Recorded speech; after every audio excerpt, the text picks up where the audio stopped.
be part of their inner circles because we prefer the public squares. And we will not be part of their mainstream. Today we're turning a spotlight on a highly charged and strategically important relationship in EU politics. Giorgia Meloni, the Prime Minister of Italy, and Ursula von der Leyen, President of the European Commission. Their interactions, confrontations, and occasional cooperation provide a window into the deeper tension running through the European Union, between national sovereignty and European integration, between right-wing pragmatism and institutional continuity. Welcome back to the channel. Don't forget to subscribe to EU Politics, your go-to source for the latest and most incisive analysis on European power dynamics, institutions, and leaders. Giorgia Meloni is a conservative nationalist, leader of the Brothers of Italy, Fratelli d'Italia, and a powerful voice in Europe's right-wing camp. But despite her nationalist credentials, she has repeatedly emphasized she is not anti-EU.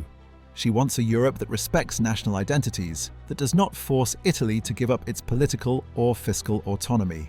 On the other side, Ursula von der Leyen is a central figure of the EU establishment.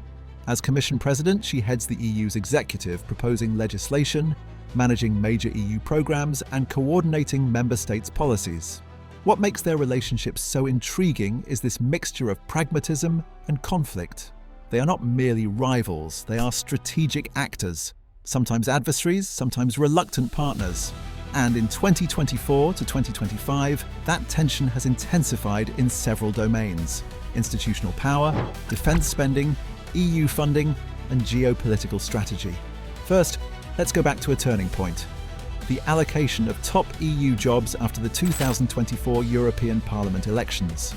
Meloni was furious. She publicly condemned a deal brokered by the centrist pro-EU parties, the EPP, Christian Democrats, Socialists and Liberals, that secured von der Leyen's second term as Commission President. According to Meloni, this deal was made in a closed room and represented an oligarchic mindset. She argued that it ignored the political shift to the right in Europe and sidelined her political bloc, the European Conservatives and Reformists. Meloni was not shy in calling the majority that supported von der Leyen fragile. She insisted that EU decision-making must be more democratic, more directly accountable to citizens, not left in the hands of a few powerful party leaders, negotiating leadership roles among themselves. Second, despite her critical stance, Meloni has expressed willingness to work with von der Leyen in certain areas. She has said that even though her bloc voted against von der Leyen's second term, she expects to continue cooperation on issues that matter. From von der Leyen's side, she has also made it clear that she does not reject all engagement with Meloni's party. Von der Leyen has publicly stated that she is prepared to work with individual MEPs from Meloni's Brothers of Italy party, especially when they align on issues she deems important: pro-European orientation, commitment to Ukraine, and respect for the rule of law.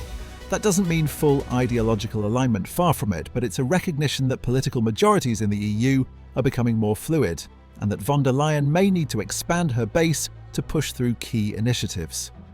Third, one of the most heated conflicts between them has centered on defense spending and the EU's rearmament strategy. Von der Leyen introduced a major initiative now known as Readiness 2030, formerly Rearm Europe, to boost Europe's military capabilities. The plan is ambitious, mobilizing up to €800 billion to scale up Europe's defense capacity by 2030 in light of the war in Ukraine and growing geopolitical risk. Meloni pushed back hard. Her concern: some proposals suggested redirecting cohesion funds money originally meant for development and infrastructure in poorer EU regions toward defense spending. She insisted that Italy will not divert its cohesion funds to buy weapons.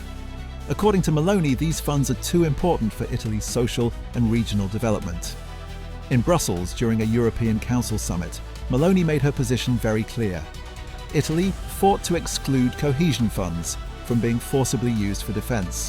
While the final text of the plan allowed for voluntary use, Meloni said she would propose in the European Parliament a clarification that Italy's funds will remain off-limits. Fourth, beyond the financial dispute, there's a deeper ideological critique from Meloni towards some EU policies. She has accused certain EU strategies of promoting what she calls the desertification of member states. By that, she means that EU policy sometimes worsens the divide between prosperous urban regions and rural or disadvantaged ones, pushing depopulation, draining economic vitality, and increasing regional inequality. She frames her criticism as a fight for sovereignty, identity, and a Europe that respects its national realities rather than imposing one-size-fits-all rules. Fifth, there are also geopolitical and diplomatic dimensions. Meloni emphasizes that her vision of Europe's future involves a stronger alliance with the United States, not just on security but on broader strategy. She argues for more political dialogue and less bureaucratic interaction between the EU and the US, especially under the uncertain leadership of different US administrations. In this context, her communication with von der Leyen is not just about internal EU power, but about positioning Europe as a serious and strategic actor on the global stage. At the same time, Meloni warns that disunity in the West would be fatal. She believes that European leaders must present a united front in the face of major geopolitical threats like Russia. But she also wants Europe to be strong on its own terms, not dependent on subsidies or bureaucratic battlegrounds. Sixth, Meloni's political maneuvering also reflects a very strategic calculation within the EU. She has not simply taken the role of an outsider critic. She wants to shape the system. As several analysts have noted, she is positioning herself to make her party, Brothers of Italy, more influential within the European Parliament and among right-wing forces across Europe. She clearly sees value in being part of high-level decision-making, including in institutional structures, while also staying true to her nationalist base. But her tactics have consequences. Some argue, for example, in analysis by Euronews, that her pragmatic stance is beginning to unravel. By opposing von der Leyen on some key issues, she risks being seen not just as a constructive force, but as a destabilizing one. Her criticism of EU institutions, combined with her high-profile vote against von der Leyen, shakes up the assumptions of consensus that Brussels has relied on. Seventh, from von der Leyen's perspective, the relationship is a delicate balancing act. She has to keep the momentum on her defense agenda, especially with Readiness 2030, but she also needs to maintain political legitimacy across different EU political groups. Meloni's party, while not fully aligned with the traditional pro-EU centre, controls a significant right-wing constituency. Excluding them entirely could make major reform efforts much harder to pass. Moreover, by engaging with Meloni, von der Leyen demonstrates that she is not blind to the shifting political landscape of Europe, that Brussels is open to realpolitik. But cooperation with Meloni is not without risk. Working too closely with her could alienate other pro-integration forces in the EU, particularly the left and liberal groups. Von der Leyen has to calibrate carefully, embrace Meloni when needed, but maintain enough distance to retain broader support. Eighth, what does this mean for the future of the EU? There are several possible scenarios. Pragmatic cooperation continues.